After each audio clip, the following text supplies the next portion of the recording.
Yo，我係石玉壽。今日一早我同齋姑又再嚟上海豫園步行街，但今次我哋唔係嚟掃街，而特登過嚟幫襯呢一間春風松月樓，因為呢一度全部菜品都係素食嘅，所以齋姑特別期待。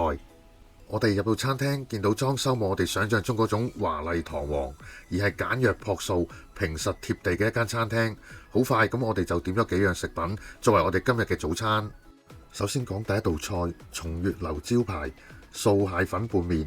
送過嚟嘅時候有一碟麵，跟住有一個蟹形狀嘅器皿裝住素蟹粉，另一碟就係兩款配料及一小碗素清湯。首先將素蟹粉撈落碗麵，然之後可以加少少素湯推散個麵，隨住自己口味再加兩款配料。整體我覺得碗麵食落比較乾身，麵應該係陽春麵，所以彈性就一般。講到個素蟹粉口感綿滑鮮香，醬真度十足，整體嚟講都幾好味，唯獨係個麵質就差少少。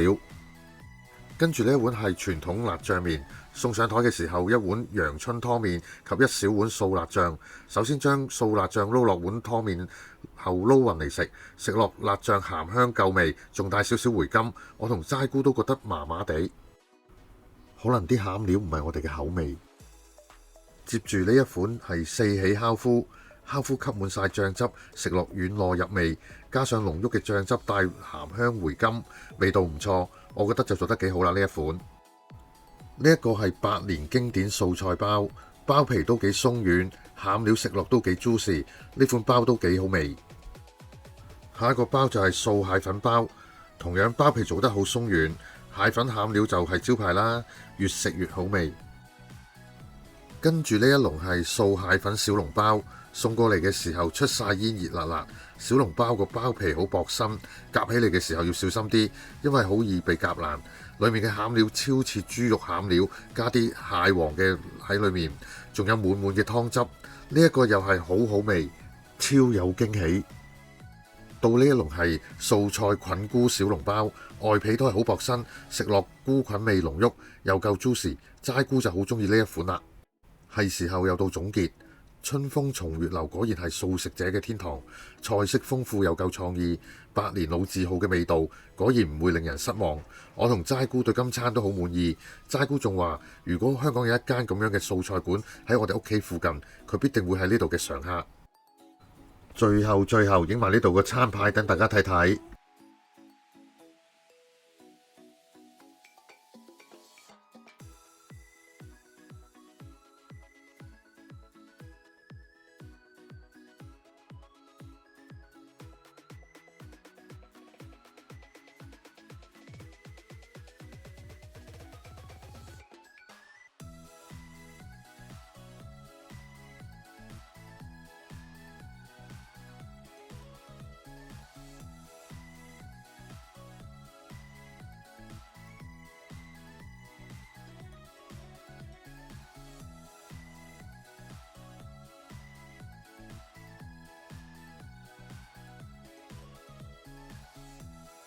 下集我哋去咗一間米芝蓮上海老店，徐匯區嘅老吉士酒家，密切期待。